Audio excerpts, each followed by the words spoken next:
Acho que somos pais e mães, a gente nunca acha que a nossa filha ou que nosso filho, principalmente ainda se tratando de uma criança, seria capaz de tamanha crueldade. A gente não quer acreditar. Infelizmente, a gente só acredita quando a gente vê.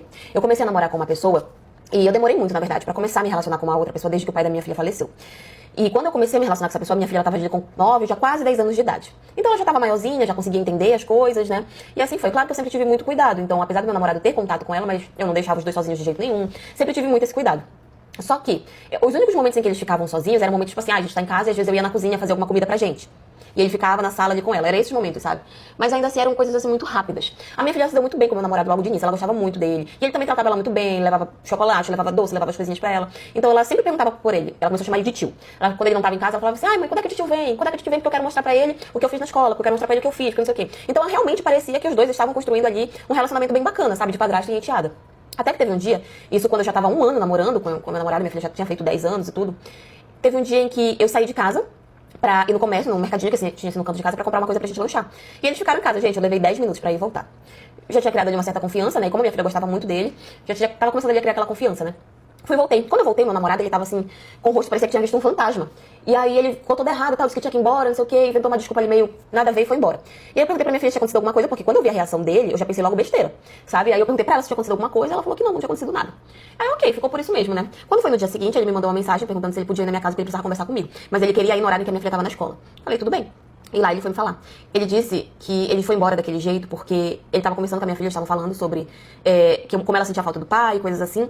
E ela virou pra ele e falou o seguinte, que se ele me matasse, que ela seria a mulher dele, que ela daria a preciosa pra ele. Ela usou esse termo de preciosa porque era muito como eu falava. Eu sempre conversei muito com ela sobre essa questão de abuso, sobre toques, quem que podia tocar onde, quem que podia tocar, porque eu sempre tive muito medo desse tipo de coisa. Então eu sempre alertei a minha filha sobre quem podia, quem não podia, quais partes do corpo podia, qual não podia. Então eu sempre falei pra ela que a região íntima dela era uma região muito preciosa, que não era qualquer pessoa que podia tocar. Então, toda vez que ela ia se referir, ela se referia a preciosa, preciosa. Porque era como eu falava pra ela, que era uma região preciosa. Quando ele me falou isso, eu não acreditei. Falei, minha filha, o quê? 10 anos, a minha filha não tem essa maldade. Ela não sabia o que é isso. E ele ficou insistindo, ele falou assim, olha, eu tô preocupado, isso não é normal, eu acho que você tem que levar ela numa psicóloga, no psiquiatra e tal. Só que aquilo veio como um baque em cima de mim, e eu não queria simplesmente acreditar naquilo que ele tava falando. Então a gente começou a ter uma briga, eu falei que era pra ele ir embora, que ele tava inventando, que eu não sabia por que ele tava fazendo aquilo, que não era pra ele se aproximar da minha filha, enfim. Não acreditei. É muito difícil você virar pra uma mãe e falar que a sua filha quer que você morra pra ela ficar com seu namorado. Eu não consegui acreditar. Ele ainda tentou conversar comigo outras vezes, ele mandava mensagem, ligava, mas eu falei pra ele que eu não queria contato, tudo. Claro que eu fui perguntar pra minha filha se aquilo era verdade, ela falou que não era verdade, que jamais aquilo seria verdade, e não sei o quê, e meio que ficou por isso, sabe? Acreditei na minha filha, afinal é uma menina, é uma criança, é um anjinho, sabe? Enfim, passou um tempo, segui minha vida, esse meu namorado seguiu a vida dele, e assim foi. E aí minha filha foi crescendo e cada vez mais ela foi tomando algumas atitudes que eu não esperava, assim, por parte dela, sabe? Ela foi ficando cada vez mais grossa, mais rebelde, mais briguenta, assim, agressiva, muitas coisas assim. E aí chegou um ponto que eu não tava aguentando, e foi quando eu comecei a levar ela pra fazer terapia. E aí ela foi fazendo, até que um dia a terapeuta dela me chamou, a psicóloga me chamou e perguntou quem era fulano, e deu o nome do meu ex-namorado, que já fazia, uma cota que a gente tinha terminado. E eu peguei e falei, ele foi meu namorado, alguns anos atrás, a gente terminou e tudo. E aí ela falou assim, sua filha gostava muito dele? Eu falei, gostava. Mas ele falou algumas coisas que eu não gostei e a gente terminou. E aí a psicóloga foi me dizer que a minha filha me culpava pelo fato dele ter ido embora, e que ela tinha esperanças de que um dia ele ia voltar pra ficar com ela. E eu fiquei assim, tipo... Porque agora não era mais ele que tava falando, né? Já era uma outra pessoa dizendo que a minha filha queria ficar com o meu ex-namorado. Enfim, a minha filha foi desencadeando várias atitudes. A minha filha foi tendo, assim, uma sexualidade muito... Como é que eu posso falar pra vocês? Muito exposta. Eu peguei a minha filha várias vezes se tocando, só que chegava um ponto em que ela não tava nem aí se tinha alguém vendo, se tinha alguém olhando. Não era uma coisa que ela fazia escondida e tudo mais, não. Ela fazia e não tava nem aí se as pessoas iam ver, se as pessoas não iam ver, quem ia ver. E era descontroladamente, gente. Era, tipo assim, várias vezes ao dia. E eu não sei exatamente o que aconteceu e que ponto que aconteceu. A minha filha, ela nunca foi abusada por outra pessoa, pelo menos não que eu saiba. A gente já conversou várias vezes sobre isso, eu sempre tive uma conversa muito franca com ela. E assim, a gente nunca chegou a alguém, sabe? Assim como também eu não facilitava pra ela pra ter acesso a conteúdos adultos, enfim. É claro que depois disso eu entrei em contato com ele, né? A gente conversou muito, eu me desculpei, ele disse que me perdoava e desejava as melhores coisas e esperava que ela ficasse bem e tal. É porque eu nunca procurei ele no sentido de voltar, realmente porque eu precisava me desculpar por nunca ter acreditado nele. A minha filha hoje ela já tem 18, ela faz terapia até hoje. A minha relação com ela ainda não é das boas, mas eu julgo que ela já melhorou bastante. E não sei, espero que algum dia a gente consiga descobrir aonde foi que surgiu tudo isso, porque eu não acredito que foi de um dia pro outro e de uma hora pra outra. Eu e meu marido que quis separar porque ele falou que sozinho ele conseguiria ficar rico mais rápido. Eu fui casada durante 23 anos e juntos nós temos um filho. Quando eu comecei a namorar esse meu ex-marido, eu tinha 13 anos de idade e ele tinha 14 anos de idade. A gente ficou junto durante todos esses anos. E durante todos esses anos a gente conquistou muita coisa juntos, nós compramos a nossa casa, eu tenho o meu carro, ele tinha o carro dele, eu tinha um trabalho muito bom quando a gente estava junto, ele também tinha um trabalho muito bom, que ele ganhava muito bem. Só que meu marido, ele começou a não se contentar com o que a gente tinha. Aí o que aconteceu? Ele tinha um amigo que na época saiu do trabalho, da empresa onde ele trabalhava, e abriu um negócio próprio pra ele. E esse amigo dele começou a ganhar muito dinheiro, mas assim, muito dinheiro mesmo. Começou a comprar casas pra alugar, ele tinha 2 carros do ano na garagem. Então assim, ele realmente ganhava muito dinheiro. E o meu marido, meu ex-marido, ele começou a crescer o olho nesse amigo dele, ele começou a querer ganhar dinheiro também. E ele ficou tão fissurado, ele ficou assim tão obcecado em ficar rico, de qualquer forma ele queria ficar rico, que isso começou a subir pra cabeça dele. Não tinha outro assunto, gente. Todo o assunto dele começou a ficar até chato, porque a gente ia nos lugares, conversar com o pessoal, com amigos que a gente tinha na época, o assunto era só esse, ele não tinha outro assunto. E eu sempre na minha, vivendo a minha vida, trabalhando, ganhando meu dinheiro ali, tranquila. Até que um dia, do nada, meu marido chegou em mim e disse que queria terminar. E ele falou que o motivo é porque ele queria ficar rico e que solteiro seria muito mais fácil dele ficar rico do que casado, porque casado tinha um monte de coisa, enfim. E ali ele falou que ele queria terminar por esse motivo. Já tava tão cansada, assim, da situação, eu já tava de saco cheio do que tava acontecendo dele também, porque como eu falei, subiu pra cabeça, ele só tinha isso na mente, ele não tinha outra coisa na mente. Eu aceitei terminar de boa, falei, não, beleza, quer terminar, a gente termina. E realmente a gente separou tudo certinho, dividimos o que a gente tinha. Eu fiquei com a casa e ele foi viver a vida dele pra tentar ser rico, e beleza, vida que segue. Até que meses depois eu conheci um rapaz, na verdade ele foi na loja onde eu trabalhava.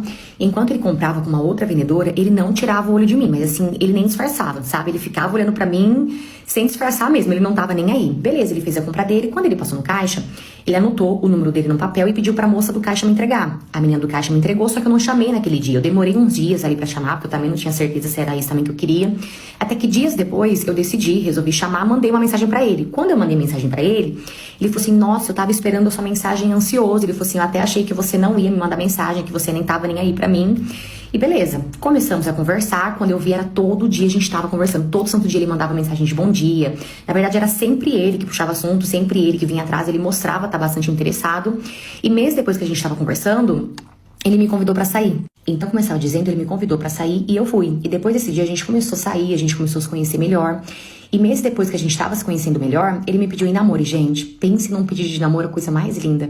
Eu acho que eu nunca, na verdade nunca mesmo, porque o único homem que eu tive na minha vida foi meu ex-marido. Então eu tô vendo muita novidade, assim, com ele, sabe? Eu tô vendo bastante coisas novas. E o pedido de namoro dele foi a coisa, assim, mais linda. E claro que eu aceitei. E assim, o meu filho tem 17 anos e ele pediu a minha mão pro meu filho. Eu fiquei com receio, assim, meio que com medo do meu filho não aceitar. Só que meu filho aceitou numa boa. Ele falou, não, a única coisa que eu quero que você faça é a minha mãe feliz. Então eu já fiquei feliz porque meu filho aceitou de boa. E tem um detalhe que eu não falei pra vocês. O meu namorado, ele é muito rico. Muito, muito, muito rico. Ele tem empresas, a família dele também tem muito dinheiro. Então assim, ele tem muito dinheiro. E quando a gente completou 1 ano de namoro, ele me pediu em casamento. E eu aceitei. Eu vou falar pra vocês, eu falo que o destino, ele é foda, né? O outro lá tentando ser rico, eu sempre fiquei na minha. Não estou com meu namorado por interesse, até porque quando a gente começou a namorar eu nem sabia. Sabia assim meio por cima, mas eu não sabia como que realmente era. Então assim, eu fiquei com ele pela pessoa dele, porque eu gosto muito dele. Na verdade, eu amo ele, eu tô muito feliz. A gente vai se casar no final desse ano agora. Eu tô extremamente ansiosa. Eu falo que é coincidência porque o tanto que meu ex-marido, ele me largou pra tentar ficar rico. E acabou que o destino mandou pra mim uma pessoa que já é. Mas eu falo que não é isso que me importa nele, com certeza é a pessoa dele. Porque se vocês conhecessem ele, gente, o meu atual namorado, ele é maravilhoso. Ele é maravilhoso, ele é uma pessoa de uma simplicidade, de uma humildade, sabe assim, fora do normal. E no dia que a gente marcou a data do nosso casamento, a gente combinou que a gente compraria uma casa pra gente morar, porque eu não queria morar nem na minha casa e nem na casa que ele já tinha. Então a gente combinou que a gente queria comprar uma casa nova pra gente morar. E desde então a gente começou a procurar casa, a gente começou a visitar casas, até que um dia a gente foi visitar uma casa que, gente, quando eu pisei o pé na casa, eu falei, eu quero essa casa pra mim. Que casa linda, maravilhosa, só que o valor era um pouco mais alto, né? Tipo assim, bem fora do que eu tava acostumado, porque realmente, casa de rico, tá? E tá, saímos da casa, eu falei pra ele perguntou pra mim se eu tinha gostado, eu falei assim, olha, de todas, realmente a que eu mais gostei foi essa, só que a gente vai ver outras, porque essa daí não dá, o valor tá muito alto. Tá bom, ficou quieto. Dias se passaram até que um dia ele me convidou pra almoçar. Só que não era bem pra almoçar, era pra me dar uma surpresa, pra me dar um presente. Primeiro a gente foi almoçar, depois ele falou que iria me levar até o presente. E adivinha o que era o presente? Exatamente, a casa. Ele comprou a casa que eu queria. Eu sei que ele faz de tudo por mim, ele faz assim de tudo pra me ver feliz. E ele tá conseguindo, tá? E o meu filho também tá super feliz comigo. Eles se dão super bem, que é o mais importante pra mim, né? Porque Eu queria muito que a relação deles fosse uma relação tranquila e realmente tá sendo uma relação, assim, muito boa mesmo. E sobre o meu ex-marido, gente, o coitado tá lascado, vocês acreditam? Começou a fazer empréstimo aqui, empréstimo ali, perdeu o trabalho, perdeu o carro, tá lascado, de verdade, que dó. Depois que a gente separou, ele perdeu o que tinha, se afundou em dívidas, assim, você olha assim, você fala, nossa, que ponto que a pessoa chegou, porque tinha um trabalho tão bom, a gente ganhava tão bem. E ele é um homem inteligente, é que ele deixou subir pra cabeça esse negócio de ficar rico aí, cresceu o olho, né, na grama do vizinho, e acabou que se afundou. E claro, assim como a maioria depois que faz merda volta, esse tempo atrás ele mandou mensagem pedindo desculpa, falando que tinha se arrependido, que me amava demais, que o término do nosso relacionamento, que a nossa separação não foi por falta de amor, porque amor ele sempre teve. Falei pra ele, ó, eu tô bem, vou me casar, vai viver sua vida que eu tô vivendo a minha. Não tem um pingo de chance da gente voltar.